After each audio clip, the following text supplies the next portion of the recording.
लेकिन उस स्टार्टिंग को बेहतर से बेहतर करने का काम अगर किसी ने किया तो वो डैनियल गोलमैन ने किया था। इसलिए डैनियल गोलमैन को संवेगात्मक बुद्धि का पिता माना जाता है और इन्होंने बताया कि दैनिक जीवन में जो सफल व्यवहारिक बुद्धि होगी उसमें 80% योगदान जो होता है इमोशनल इंटेलिजेंस का होता है। देखो, कोई भी व्यक्ति जीवन में जब अपनी बुद्धि का विवेक का इस्तेमाल कर रहा है और संवेगों पर नहीं, देखो जीवन में कभी भी संवेग के आधार पर इमोशनल होकर बेहतर निर्णय नहीं लिए जा सकते। तो उस इमोशंस को किस तरीके से इस्तेमाल अपना ताकत बनाना है, उसमें विवेक अपना प्रज्ञा अपनी बुद्धि का इस्तेमाल करके, देखो व्यवहारिक जीवन में आप कितने परसेंटेज के साथ हो ये मैटर नहीं करता। मैटर ये करता है कि आप मार्केट में अपनी बातों से, अपनी निपुणता से, अपने कौशल से किसको किस तरीके से प्रभावित कर सकते हो। तो एक जो व्यवहारिक इंटेलिजेंस है यानी कि संरचना, इंटेलिजेंस यानी कि बुद्धि, यानी कि बुद्धि की क्या होती है, संरचना, उसका स्ट्रक्चर होता है। और वो स्ट्रक्चर पता कैसा होता है, 3D होता है। 3D का अर्थ होता है त्रिविमीय। त्रिविमीय का अर्थ होता है एक एक्स अक्ष, एक वाई एक्सिस, एक जेड एक्सिस। क्योंकि इसका आंसर जेपी गिलफोर्ड है, जॉय पॉल गिलफोर्ड। बी, कितने लोगों का बी आंसर आया है पहले तो हमको ये बताएं। मुझको लगता है कि इस वाले क्वेश्चन में बहुत लोग अड़ गए होंगे, समस्या आई होगी, क्योंकि उन्होंने त्रिविमीय नाम तो 3D मॉडल तो हो सकता सुनाओ, लेकिन ये नहीं सुना होगा कि बुद्धि का एसआई मॉडल किसने दिया, स्ट्रक्चर इंटेलिजेंस। स्ट्रक्चर यानी कि कुछ आकार है बुद्धि का, स्ट्रक्चर इंटेलिजेंस यानी कि संरचना, इंटेलिजेंस यानी कि बुद्धि, यानी कि बुद्धि की क्या होती है, संरचना, उसका स्ट्रक्चर होता है। और वो स्ट्रक्चर पता कैसा होता है, 3D होता है। 3D का अर्थ होता है त्रिविमीय। त्रिविमीय का अर्थ होता है एक एक्स अक्ष, एक वाई एक्सिस, एक जेड एक्सिस। क्योंकि इसका आंसर जेपी गिलफोर्ड है, जॉय पॉल गिलफोर्ड। बी, कितने लोगों का बी आंसर आया है पहले तो हमको ये बताएं। मुझको लगता है कि इस वाले क्वेश्चन में बहुत लोग अड़ गए होंगे, समस्या आई होगी, क्योंकि उन्होंने त्रिविमीय नाम तो 3D मॉडल तो हो सकता सुनाओ, लेकिन ये नहीं सुना होगा कि बुद्धि का एसआई मॉडल किसने दिया, स्ट्रक्चर इंटेलिजेंस। स्ट्रक्चर यानी कि कुछ आकार है बुद्धि का, स्ट्रक्चर इंटेलिजेंस जेपी गिलफोर्ड।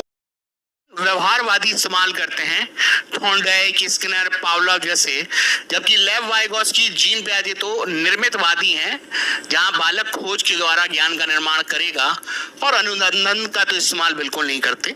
और पियाजे और वाइगोत्स्की जब निर्मितवाद पे आधारित हैं तो बच्चे लर्निंग सक्रिय करेंगे, निष्क्रिय तो हो ही नहीं सकती, और बार बार दोहराव से तो हो ही नहीं सकती। बार बार दोहराव, आवृत्ति, रिपीटिशन और अनुबंधन तो व्यवहारवादियों की आदत है कि रिपीट कराते हैं, याद कराने में हटा दो।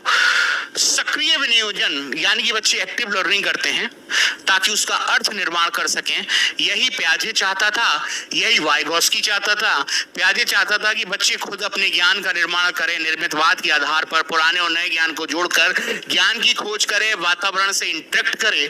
बस वाइगोत्स्की इतना बोलता था कि बच्चे जब वातावरण में जब कोई काम करेंगे और नहीं कर पाएंगे तो उनको सोसाइटी में थोड़ी मदद दी जाएगी, स्कैप फोल्डिंग दी जाएगी MKO के द्वारा, और उसके ज्ञान के स्तर को थोड़ा बढ़ाएंगे, ZPD तक लेकर जाया जाएगा। जैकब मैरिनो के नाम से जानते हैं, पहले तो यही ध्यान रख लेना कि सोशियोमेट्री या समाज विधि विधि के पिता कौन है, तो जैकब मैरिनो। और क्वेश्चन की डिमांड में बोला है कौन सा प्रक्षेपण नहीं है, और दोस्तों समाज विधि विधि ही आपकी प्रक्षेपण विधि नहीं मानी जाती, नहीं मानी जाती, नहीं मानी जाती। 3 बार मैंने आपके सामने बोला, अगर प्रक्षेपण कोई विधि है, और प्रक्षेपण का क्या अर्थ होता है, पहले तो मान के चलिए ये BCD प्रक्षेपण है।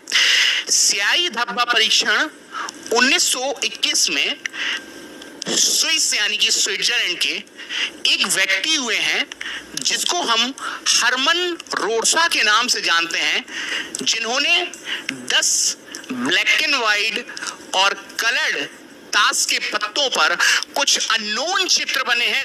लेकिन उस स्टार्टिंग को बेहतर से बेहतर करने का काम अगर किसी ने किया तो वो डैनियल गोलमैन ने किया था।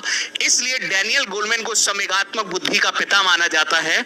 और इन्होंने बताया कि दैनिक जीवन में जो सफल व्यवहारिक बुद्धि होगी उसमें 80% योगदान जो होता है इमोशनल इंटेलिजेंस का होता है।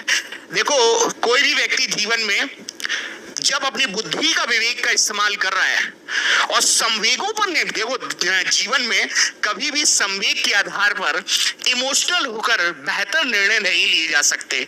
तो उस इमोशंस को किस तरीके से इस्तेमाल अपना ताकत बनाना है, उसमें विवेक अपना प्रज्ञा अपनी बुद्धि का इस्तेमाल करके, देखो व्यवहारिक जीवन में आप कितने परसेंटेज के साथ हो ये मैटर नहीं करता।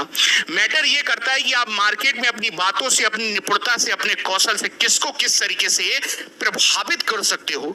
तो एक जो व्यवहारिक इंटेलिजेंस है जो संवेगों से नहीं है, व्यक्तिगत भिन्नता है।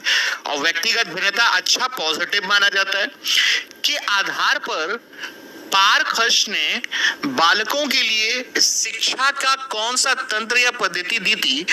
पहले तो ये बात ध्यान रखिएगा, यहां पर आप पूरा नाम अगर नोट कर लेंगे तो बेहतर रहेगा। जो नाम है दोस्तों हेलन पार्क हर्स्ट है, इनको हम लोग श्रीमती या मिस हेलन पार्क हर्स्ट के नाम से जानते हैं।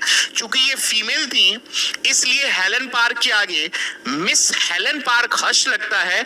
और दोस्तों चूंकि ये अमेरिका के रहने वाली थी और अमेरिका में एक छोटा सा गांव है, उस गांव को हम डाल्टन के नाम से जानते थे।